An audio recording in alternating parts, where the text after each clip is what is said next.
Hi, I'm John and welcome back to my Lair of action figures, where I'll be talking and reviewing action figures from different manufacturers. Today we're going to be taking a closer look at a new figure announced by Hot Toys. This is going to be in the James Bond collection. It's the first one.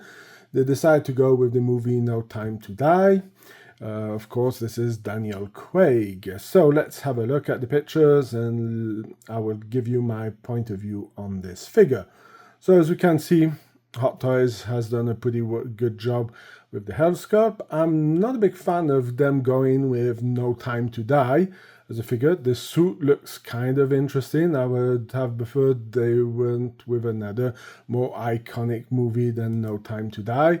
I do love the drop behind. I think this is really cool. I like the nameplate over here. I think this is something of good. Now the question is, what are we going to get afterwards, and are we still going to get some dropouts behind, because I really think this is something that's missing on a lot of Hot Toy figures.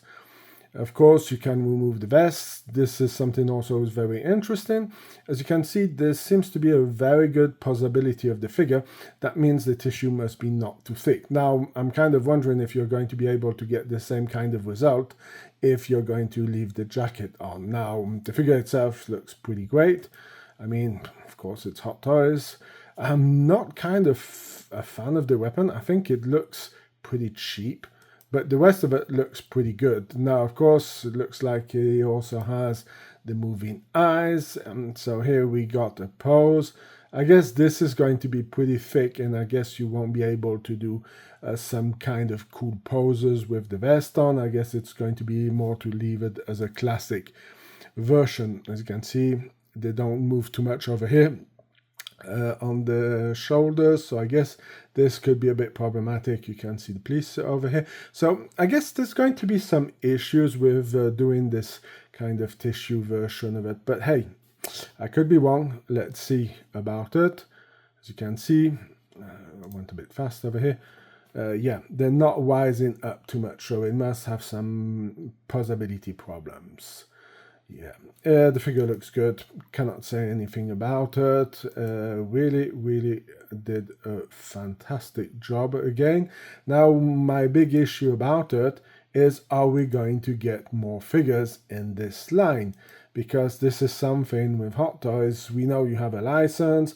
Is it going to be determined on how good this figure does? So you see there's a lot of stuff who comes into play about it. Of course, we all knew, because from the pictures you could see that there was this separate rolling eyeball technique. Now, I wonder how it's going to be. I guess you will lift up the head and you have a little tool to move the eyes behind, because I don't see how otherwise they would have done it.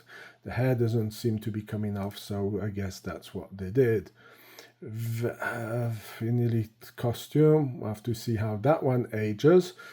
But yeah, the figure itself looks pretty good. As you can see, you get a lot of possibilities. I like the figure stand with interchangeable graphic cards on the bottom. I think that's pretty cool. Getting two different pistols also, as Walter PPK, is something of interesting. Would maybe have liked to have a holster, but I guess the suit will not be fitting so much. And speaking of the rifle, I'm not a big fan of the rifle. So that's going to be it for my thoughts on the new James Bond figure from Hot Toys. If you like this kind of video, please leave a like, share, comment.